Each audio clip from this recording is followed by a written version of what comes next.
Have you ever spent hours lying in bed, fully awake, knowing you have a pile of work to do, but your brain just refuses to switch into productive mode? You know the task is important, and you know you must complete it. Yet somehow, you just don't. You push it off, and eventually, you end up feeling completely frustrated and guilty.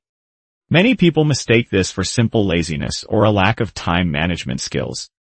But research suggests that procrastination is actually deeply rooted in emotional regulation.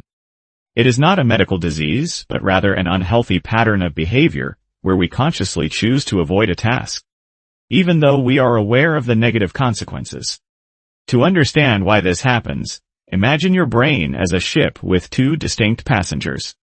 First, there is the rational decision maker, the steer, located in the prefrontal cortex.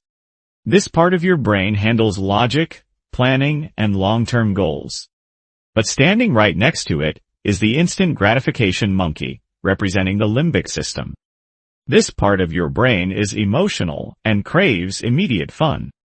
When you sit down to work, the steer tries to take the helm, but the monkey quickly grabs it, insisting that you look at videos, check social media, or grab a snack instead.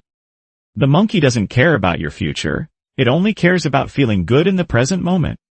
So, how does anything ever get done? That is where the panic monster comes in. This is the rush of stress and anxiety you feel when a deadline is fast approaching. The monkey is terrified of the panic monster, so when it appears, the monkey vanishes, and the steer finally regains control. It forces you to focus, and you end up completing your work just in the nick of time. While this might seem like a solution, it is a high-stress way to live. However, there is a much deeper problem. What happens when there is no deadline? When you are trying to achieve big life goals, like learning a new skill or reaching a personal milestone, there is no panic monster to save you. In these cases, the monkey stays in control indefinitely. Since there is no immediate consequence, you might not feel panic, but the stress still accumulates, leading to deep guilt, a sense of emptiness, and a feeling that you are merely a bystander in your own life. Because you are constantly pushing these important tasks away, you never gain the lasting satisfaction that comes from achieving long-term goals. If you want to break this cycle, you need to address the root cause, as one-size-fits-all advice rarely works. Here are 5 practical strategies to help you navigate this. First, recognize that perfectionism is often a mask for procrastination. You don't need a perfect plan. You just need to start. Try the 5-second rule. When you feel the urge to delay, count down from 5, 4, 3, 2, 1. And force yourself to act immediately before your brain has time to talk you out of it. Second, address your fear of failure. Many people delay tasks because they are afraid of doing them poorly. But instead of seeing failure as a disaster, see it as data. If you try and find you are lacking certain skills, that is simply an opportunity to learn, take a class, or ask for help. You don't have to be perfect. You just have to be willing to learn. Third, create your own motivation.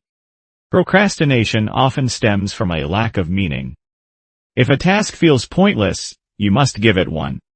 Set your own clear goals, and most importantly, set your own deadline. If you find that setting a final deadline isn't enough, try setting an initial deadline. Tell yourself that if you haven't started the task by a specific time, you will abandon it entirely. This forces you to use the anxiety of not being able to do it to push you into action. Fourth, if a task feels overwhelming, break it down. Think of the classic lesson of the old man moving a mountain. You can't move the whole thing at once, but you can move one small stone at a time. By focusing on small, actionable steps rather than the entire project, you lower the barrier to entry and reduce your anxiety. Finally, optimize your environment. Your environment plays a massive role in whether the monkey wins. If your phone, games, or other distractions are within arm's reach, you are setting yourself up to fail. Keep your workspace clean, remove distractions, and make it easier to focus than it is to procrastinate. In the end, you should keep your perspective in check by using the life calendar method. If you represent your life as a grid of weeks, you can visually see how finite your time actually is. After accounting for the time spent on sleep and essential work, the remaining time is much smaller than we might think. Realizing that our time is limited is the ultimate cure for hesitation. Stop waiting for the perfect moment or for the panic monster to arrive. Start today, take that first small step, and reclaim your life. Like and subscribe for more cognitive insights. Have a nice day.